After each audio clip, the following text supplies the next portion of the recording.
So once we got to the point where a strike was imminent, I had taken the decision responsibility up to my level. Not many military decisions should be made by the Secretary of War. I believe in deferring those decisions to local commanders as much as possible. But because of the strategic implications of the first few strikes, I wanted to hold that decision at my level. And the briefing that I received before that strike was extensive, exhaustive, I would say, as each one is since.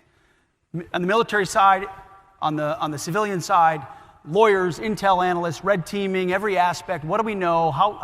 What do we know about their affiliation? A lot of things I can't share in this room to give us the kind of confidence that we know where this is coming from, who's driving it, who's on it, what their intentions are, where it's all the details you need to strike a designated terrorist organization, which is an important thing to remember at the top of all this. The president has designated these as terror organizations, poisoning and threatening the American people, making them a target just like Al-Qaeda. So in that room, in that moment, it was, I can't remember exactly how long it would have been, 20, 30 minutes of a preview of exactly what's going on. And my job was to say, execute or don't execute. So I was satisfied with the strike criteria, yes.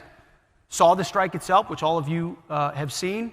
There was probably 30 or 40 minutes, is what I've been told, of dust, and he was on fire for a long time after that. I stayed for probably five minutes or so after, but ultimately at that point it was a tactical operation, and so I moved on to other things. I shouldn't be fighting tactics as the Secretary of War, so I moved on to other things. Later on, a couple hours later, I was told, hey, there had to be a reattack because there were a couple folks that could still be in the fight, access to radios, there was a link-up point of another potential boat, drugs were still there, they were actively interacting with them, had to take that reattack. I said, Roger, sounds good. From what I understood then and what I understand now, I fully support that strike. I would have made the same call myself. Those who were involved in 20 years of conflict, Iraq and Afghanistan or elsewhere, know that reattacks and restrikes of combatants on the battlefield happen often. In this particular case, it was well within the authorities of Admiral Bradley, who's an incredible American, an American hero. And the 22 or 23 strikes since have followed the similar protocol of ensuring we meet the criteria. The decision's not at my level anymore. And then we take the strike. Did you at any time say that everybody on board should be killed? Is anybody here from the Washington Post? I don't know where you get your sources, but they suck. Of course not. Anybody that's been in the Situation Room or they've been in the war room there, the Secretary's office, know you don't walk in and say, kill him. It's just patently ridiculous. It's meant to create a cartoon of me and the decisions that we make and how we make them. It's ridiculous. The chairman and Admiral Bradley and everybody shot it down immediately because anybody that knows that's not how things go. There's a very defined process, specific criteria, go, no go, yes, no, lawyers, intel analysts, everything. And then after that, you simply say, cleared hot or not. And so, did you have a plan to deal with survivors? There was protocol for dealing with survivors, but in that, and frankly, there was 10 strikes later, there was a semi-submersible that I think folks here, meaning a submarine. You don't go fishing on a submarine.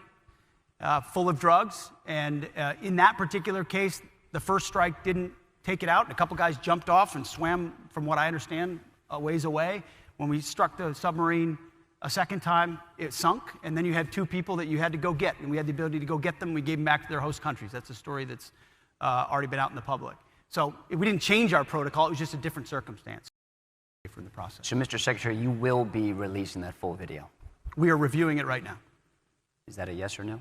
That is, the most important thing to me are the ongoing operations in the Caribbean with our folks that use bespoke capabilities, techniques, procedures in the process. I'm way more interested in protecting that than anything else. So we're reviewing the process and we'll see.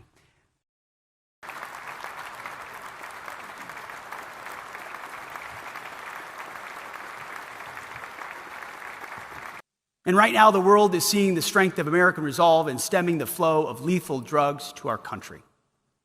Here, again, we've been focused, and here we've been clear. If you're working for a designated terrorist organization and you bring drugs to this country in a boat, we will find you and we will sink you. The days in which these narco-terrorists, designated terror organizations, operate freely in our hemisphere are over. These narco-terrorists are the al-Qaeda of our hemisphere, and we are hunting them with the same sophistication and precision that we hunted al-Qaeda. We are tracking them, we are killing them, and we will keep killing them so long as they are poisoning our people with narcotics so lethal that they're tantamount to chemical weapons. As President Trump has said, we will modernize our nation's nuclear triad.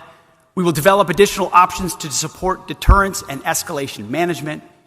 And we will never allow this nation to be left vulnerable to nuclear blackmail, even in a world where we face two other major nuclear-armed powers. And we will test nuclear weapons and nuclear delivery systems on an equal basis as others.